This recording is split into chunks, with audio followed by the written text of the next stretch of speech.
This is Srishti. Welcome to Pratiyogita Darpan YouTube channel. और आज हम बात करने वाले हैं कुछ इंपॉर्टेंट टॉपिक्स की जो एग्जाम की दृष्टि से बहुत ही ज्यादा महत्वपूर्ण है। लेकिन इस वीडियो को हम शुरू करेंगे एक मोटिवेशनल कोट्स के साथ और साथ ही इस वीडियो को खत्म भी करेंगे मोटिवेशनल कोट्स के साथ। तो सबसे पहले आपके लिए स्क्रीन पर ये मोटिवेशनल कोट्स है।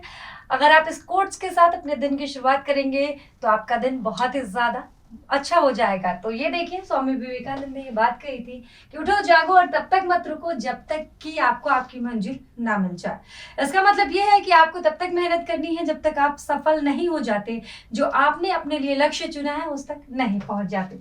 अब आगे बढ़ते हैं वीडियो में और सबसे पहले अपने पहले टॉपिक की बात करते हैं। तो पहला टॉपिक हमारा ये है कि लेकानेमैब क्या है और इसकी उपयोगिता क्या है। तो बता दें कि लेकानेमैब अल्जाइमर की दवा है जिसको वैज्ञानिकों ने विकसित किया है। उनको सफलता मिली है इस दवा को विकसित करने में।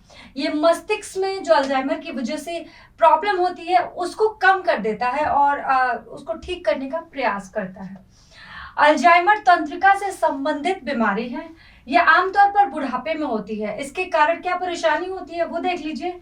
मस्तिष्क की कोशिका मर जाती है और मस्तिष्क सिकुड़ने लगता है।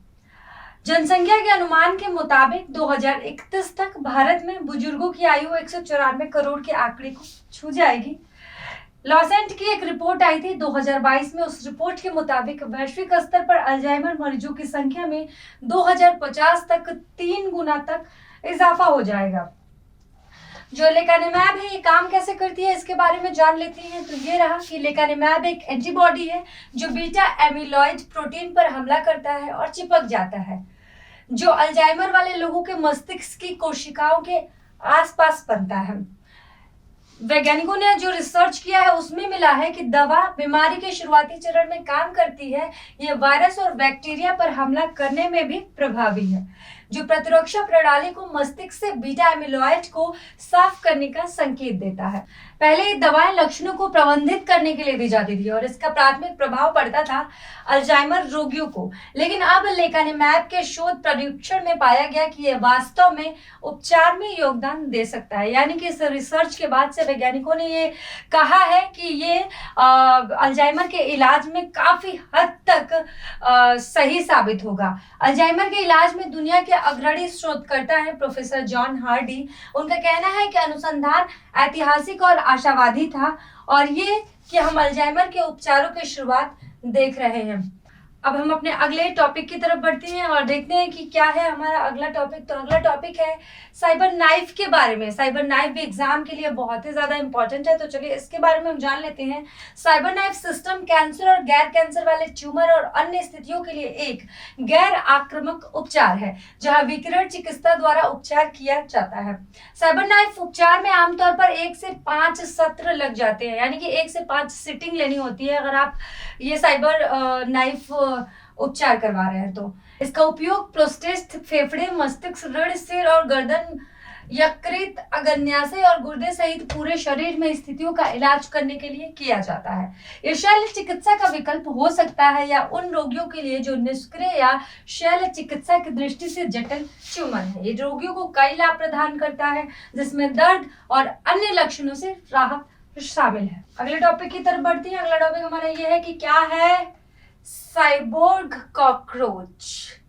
साइबोर्ग कॉकरोच ये वैज्ञानिकों ने बनाया है। जैसा कि आप लोग देख रहे हैं कि एक के बाद एक दुनिया में टेक्नोलॉजी आगे बढ़ती जा रही है, उसकी वजह से बहुत सारी दिक्कतों का भी सामना करना पड़ रहा है। इंसानों को डर सताने लगा है कि कहीं आने वाले दिनों में सिर्फ दुनिया पर मशीनों का ही राज ना हो जाए। खैर ये सब बातें हम बाद में करेंगे, पहले ये जान लेते हैं साइबोर्ग कॉकरोच के बारे में। दरअसल साइंटिस्ट ने मशीन और ऑर्गेनिज्म को मिलाकर साइबोर्ग इंसेक्ट को तैयार किया है। जापान के centre for emergent matter science के साइंटिस्ट साइबोर्ग कॉकरोच को कम पावर लेने वाले सेमीकंडक्टर चिप के जरिए तैयार किया है। इसके लिए साइंटिस्ट की टीम ने कॉकरोच का बैकअप तैयार किया और ऑर्गेनिज्म के नर्वस सिस्टम से जोड़ा। साइबोर्ग कॉकरोच का इस्तेमाल कर एनवायरनमेंट और मूवमेंट्स को चेक किया जा सकता है। किसी भी मुसीबत या आपदा के समय पर कोऑर्डिनेटिंग रेस्क्यू और सर्च मिशन को भी काम में लाया जा सकता है। अगला हमारा है क्या है टेलीमानस। ये भी बहुत ही ज्यादा इंपॉर्टेंट है, तो टेलीमानस के बारे में हम जान लेते हैं। भारत सरकार ने केंद्रीय बजट भाषण के दौरान राष्ट्रीय टेलीमानस मानसिक स्वास्थ्य कार्यक्रम की घोषणा की। इसका उद्देश्य जो है कि पूरे देश में 24 घंटे फ्री टेलीमेंटल हेल्थ सेवाएं प्रोवाइड करना है। ये बहुत सारे राज्यों में शुरू की गई है, उन राज्यों के नाम हम आगे बताएंगे। ये खास रूप से दूरस्थ क्षेत्र एवं कम सेवा वाले क्षेत्र के लोगों को इस नेटवर्क से जोड़ना है। इसी उद्देश्य से ये सेवा शुरू की गई है। टेलीमानस मानसिक स्वास्थ्य कार्यक्रम शुरू करने वाले राज्यों या संघ राज्य क्षेत्रों में आंध्र प्रदेश, असम, अंडमान निकोबार द्वीप समूह, छत्तीसगढ़, दादरा नगर हवेली, दमन और दीव, गुजरात, हिमाचल प्रदेश, जम्मू कश्मीर, कर्नाटक, केरल, लद्दाख, महाराष्ट्र, मध्य प्रदेश, उड़ीसा, पंजाब, राजस्थान, तमिलनाडु, तेलंगाना, उत्तर प्रदेश और पश्चिम बंगाल है। जैसा कि मैंने शुरू में ही बताया था कि वीडियो की शुरुआत भी हम मोटिवेशनल कोट्स के साथ करेंगे और वीडियो खत्म भी आज हम मोटिवेशनल कोट्स के साथ ही करने वाले हैं। तो आपके स्क्रीन पर ये मोटिवेशनल कोट्स दिख रहा है।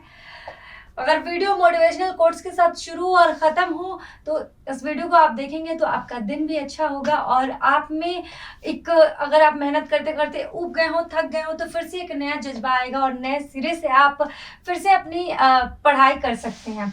तो चलिए ये देख लेते हैं कि ये लाइन क्या लिखी है। तो ये है कि समय धन से ज्यादा मूल्यवान है। यानी कि जिंदगी में हर कोई चाहता है कि उसके पास बहुत सारा पैसा हो, लेकिन पैसा कमाने के लिए समय की जरूरत होती है।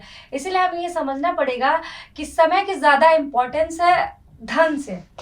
दूसरा क्या है कि गया हुआ पैसा तो वापस मिल सकता है, लेकिन गुजरा हुआ समय कभी लौट कर नहीं आता। इसलिए एक एक पल का सही उपयोग करें।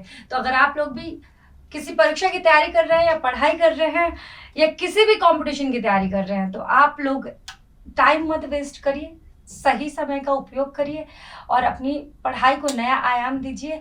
इसके अलावा एग्जाम की दृष्टि से महत्वपूर्ण है प्रतियोगिता दर्पण की मैगजीन, तो आप उसको भी फॉलो कर सकते हैं। इसके अलावा आप प्रतियोगिता दर्पण की वेबसाइट पर भी विजिट कर सकते हैं।